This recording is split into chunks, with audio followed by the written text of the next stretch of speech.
बिस्मिल्लाहिर्रहमानिर्रहीम।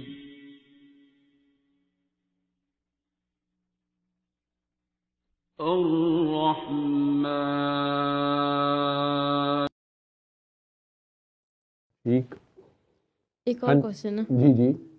अगर जैसा आपके सारे आपने स्कूल किया, कॉलेज, एवरीथिंग, उनमें से आपका सबसे ज़्यादा फेवरेट ईयर कौन सा था? जैसे ग्रेड, एनी ग्रेड, उनमें से सबसे ज़्यादा आपका फेवरेट क्या था? क्या आपको याद है कि बहुत मज़ा आया इस तरह का कुछ? स्कूल कॉलेज का डे या ईयर? ग्रेड। ग्रेड। ग्रेड कह रहे हैं? कौन से ग्रेड में मैंने ज्यादा एंजॉय किया था या मुझे याद है? सच बताऊं,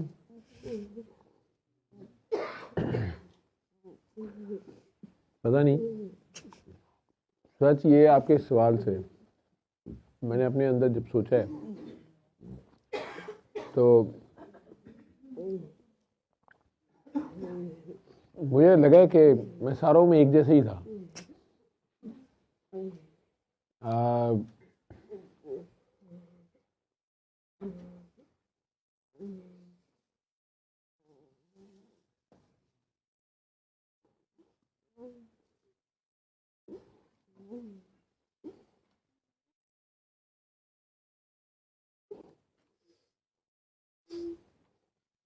सारों में सेम थे।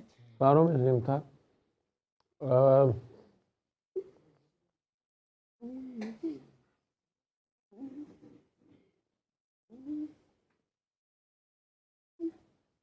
बड़ा इंटरेस्टिंग सवाल है तेरा भी, क्योंकि जब मेरे अंदर से जो जवाब आ रहा है, सच जो है, वो मैं उसकी रीज़न तलाश कर रहा हूँ कि ऐसा क्यों है। कोई स्पेसिफिक मेमोरी होगी या कोई टाइम जो आपको मज़ा आया हो? I was always an average student, never a high achiever.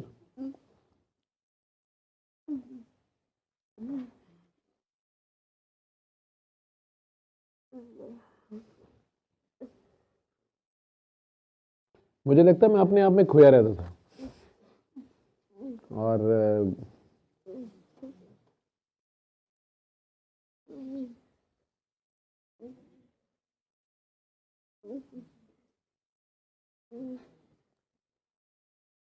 Until unless कोई बंदा मुझे रियली लाइक टीचर चैलेंज दे दे, या वो ये कह दे कि ये तुम ये तो नहीं कर सके, ये नहीं कर सकता, इससे नहीं कराना, ये नहीं करना,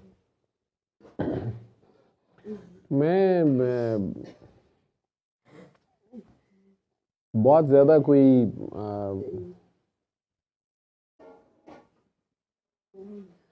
सीरियस नहीं लेते थे? फ्रंट बेंचर कह लो या बड़ा कोई एंथुजियास्टिक या एक्स्ट्रा करिकुलर में या करिकुलर में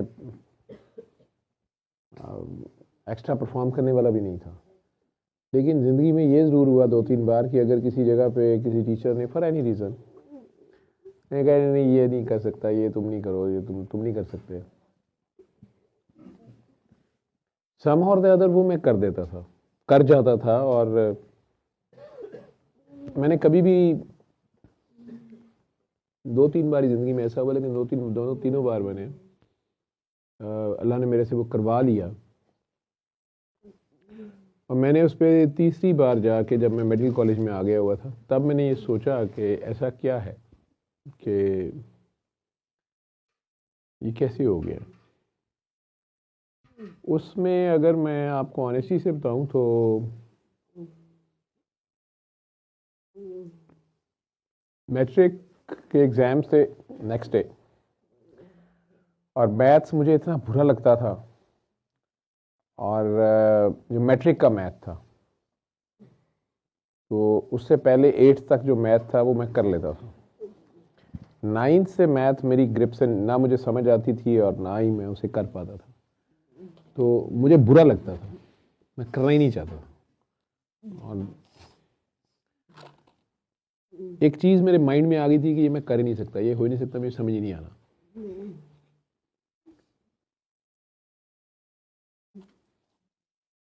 मैट्रिक का पेपर था, शायद एक आध दिन रहता था, मे बी हार्डली 24 आवर्स। और फर्स्ट पेपर था वो, बोर्ड का एग्ज़ाम उसको बोलते हैं, स्कूल का फाइनल एग्ज़ाम कह लो, उसके बाद कॉलेज में ही आना था।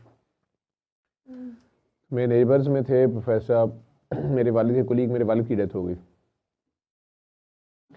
और चूंकि पहला पेपर ही मैथ्स का था और मैंने माइंड में ये सेट, मैंने अपनी तरफ से ये ख्याल कर लिया होता कि ये तो मेरा फेल ही होना है, फ़ायदा ही कोई नहीं, मुझे आना ही नहीं है, मैं कर ही नहीं सकता, ये होना ही नहीं है, हो ही नहीं सकता। मैं बाहर ग्राउंड में खेल रहा था, वो नेबर में जो प्रोफेसर साहब थे उनका बेटा भी पेपर दे रहा था, वही स्कूल हमारे डिफरेंट थे, हम नेक्स्ट डोर नेबर थे। तो अंकल कहीं से आ रहे थे, उन्होंने गाड़ी रोकी, मुझे बुलाया और डांट के पूछा कि तुम्हारा कल पेपर नहीं है मैथ्स का? मैंने कहा जी।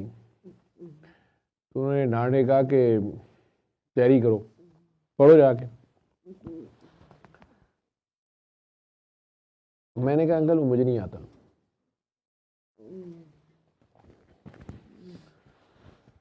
तो थोड़ा सा नॉन सीरियस मैंने कोई आंसर दिया उन्हें, मैं अपनी तरफ से गिव वे कर चुका था, तो फायदा ही कोई नहीं है, मुझे समझ नहीं आता था।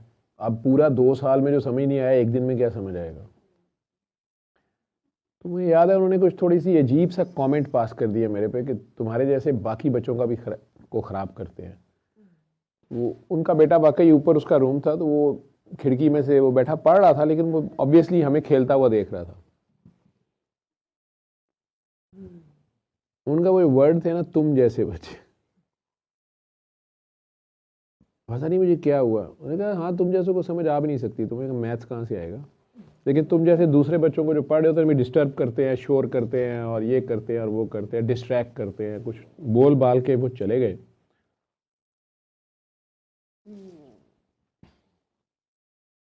तुम कर भी नहीं सकते, इस तरह करके वो चले गए। मुझे याद है मैंने उसी वक्त बल्ला फेंका, अंदर चला गया, मैथ की बुक लेके बैठ गया। 24 आवर्स के करीब मैं बैठा रहा और पढ़ता रहा, मैं सोया भी नहीं। और अम्मी उल्टा और बड़ी सिस्टर वो डांटती भी रही थोड़ी देर के बाद, जब उन्होंने देखा कि अब ये सो जाए या बस हो गई या सुबह पेपर है, तो अब कल से ये बैठा हुआ है शाम से। उन्होंने कहना शुरू कर दिया कि जो 2 साल तुमने नहीं पढ़ा, तुम एक दिन में कैसे करोगे, सो जो अब जितना भी तुम्हें आता है पास हो ही जाओगे, कर लो। मैं आपको बता नहीं सकता कि मैं उसकी जो एक्सरसाइज थी, जो क्वेश्चंस थे, उनसे पहले जो एक्सप्लेनेशन थी चैप्टर्स की, उनको खुद ही पढ़ रहा था और फिर खुद ही उन एक्सरसाइजेस को अटैम्प्ट कर रहा था क्वेश्चंस को, फिर उससे अगला चैप्टर, फिर उससे अगला चैप्टर, फिर उससे कंटिन्यूस इन वन गो मैं करता गया। और रात को अम्मी जी ने गुस्से में आके जब कहा कि तुम्हें पता है कि मैथ्स के पेपर में जल्दी सोते हैं, तुम्हारे अब्बू कहते होते थे नींद पूरी होनी चाहिए, तो तुमने अगर कल से चलो जितना भी पढ़ा है नींद पूरी कर लो ताकि वो तो परफॉर्म कर सको।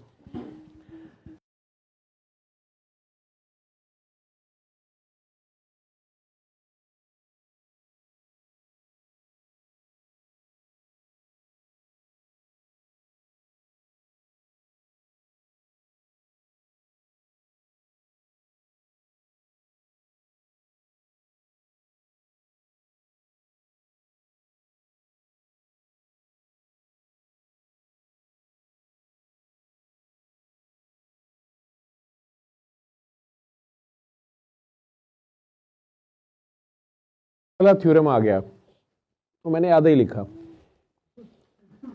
जब मैं घर आया और अम्मी ने सिर्फ इतना पूछा पास हो जाओगे, मैंने कहा अम्मी 96, 95, 96 मार्क्स आएंगे। अम्मी कहती कितने में से, 1000 में से।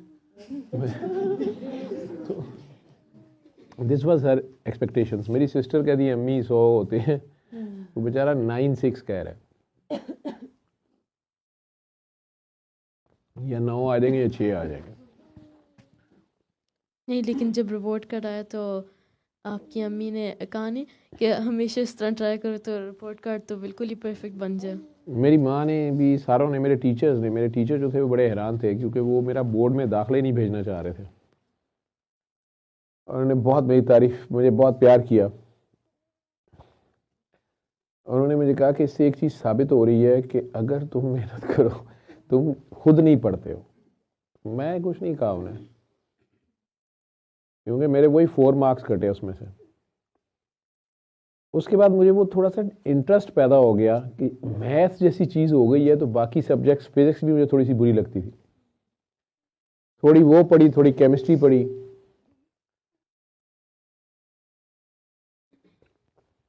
मुझे अभी तक याद है कि मैं पेपर की मार्किंग करता था तो मेरे टीचर ने कहा था कि ये फर्स्ट डिव नहीं ले सकता, 60% नहीं ले सकता।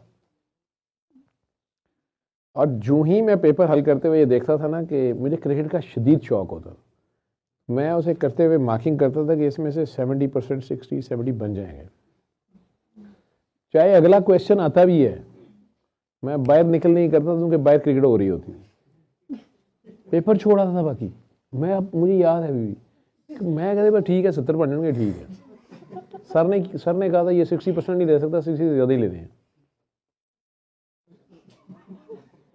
उर्दू में से कुछ डाल लेनी, मेरी उर्दू बहुत अच्छी थी, मैंने कहा इसमें इतने आ जाएंगे तो इधर ये कंपनसेट हो जाएंगे, इंग्लिश में से इधर इतने कम आएंगे, उर्दू में से ज़्यादा ले लेता हूँ। तो इस्लामियात और मुतालिया पाकिस्तान मेरे लिए घर की खेत की मूली होती थी, बल्कि जिन्होंने मुतालिया पाकिस्तान लिखी है मैं ख्याल मेरे से लिखवाते थे। ठीक है, वो मैं बड़े आराम से 70% मार्क्स ले गया, 68, 69। और मेरे टीचर परेशान और हैरान थे। जिस बच्चे का वो कहते मैंने दाखिला नहीं भेजना, मेरा आज तक कभी कोई स्टूडेंट जो है वो फेल नहीं हुआ, इसने पास नहीं होना, तो मेरा रिकॉर्ड खराब हो जाएगा, मेरा रिटायरमेंट ईयर चल रहा है।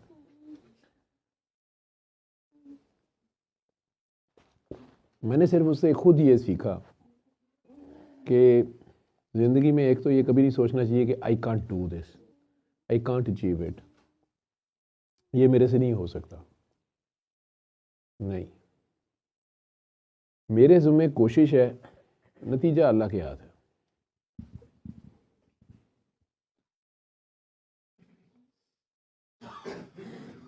रहा मैं ऐसे ही केयरलेस। 2 शौक थे, एक क्रिकेट का, खेलने देखने, और दूसरा बुक रीडिंग का, स्टोरी बुक्स।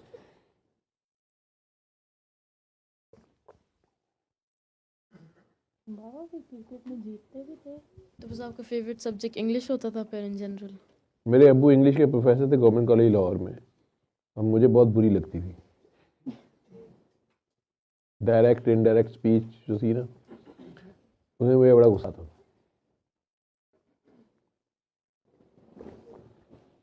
स्टोरी बुक्स ही हद तक ठीक था, लेकिन ये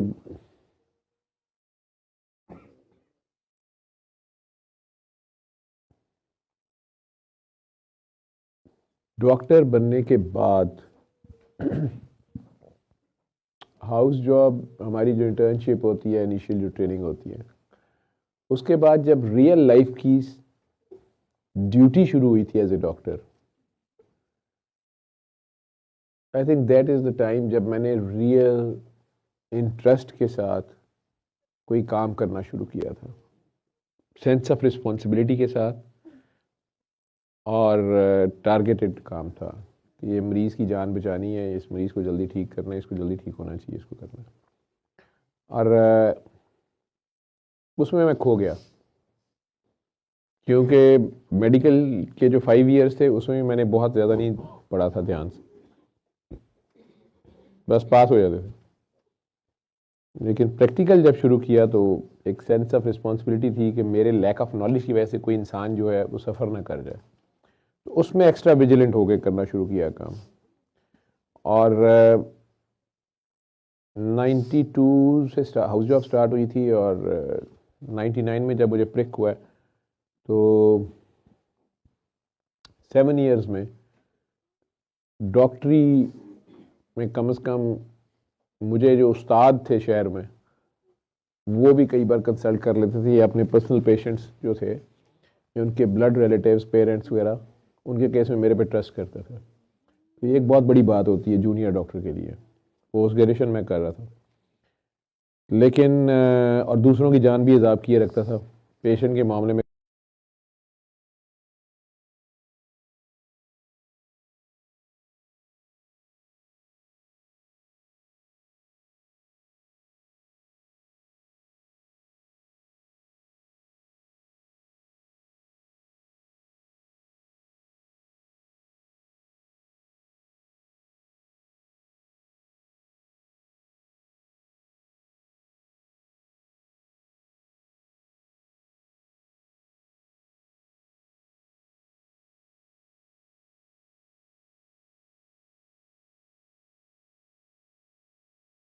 मतलब आप अपनी लाइफ से कुछ चेंज कर सकते हैं कि आप कहते हैं कि मैंने ये चेंज करना होता है, या अगर मैं वापस जाकर आज भी ये चेंज कर सकूं तो मैं ये चेंज करूं। आपके दिमाग में कोई ऐसी चीज़ है जो आप कहते हैं कि हाँ कि ये अच्छी होती है मेरे लिए, कि अगर मैं लाइफ में अल्हम्दुलिल्लाह have no regrets in my life.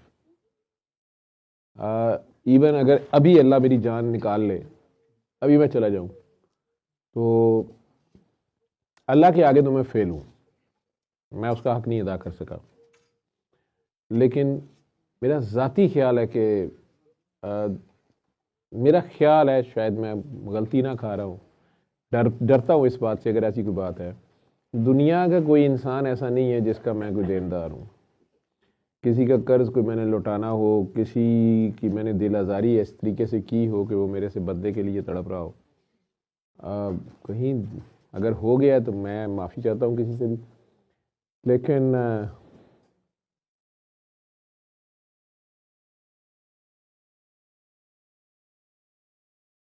I have no regrets. अगर मुझे दोबारा भी ज़िंदगी मिलेगी तो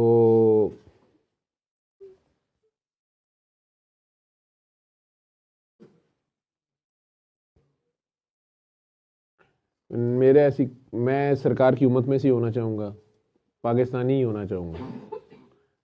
मेल ही बना दें, ठीक है, जो वो तो अल्लाह की मर्ज़ी, अगर वो करेगा। अगर आप हाइपोथेटिकली पूछ रहे हो, सो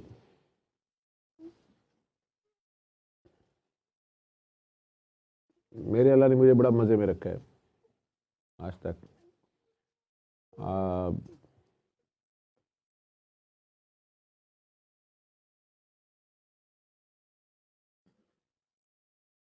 मुझे उससे कोई शिकवा नहीं, मैं उससे राज़ी हूँ, कोई गिला नहीं। बल्कि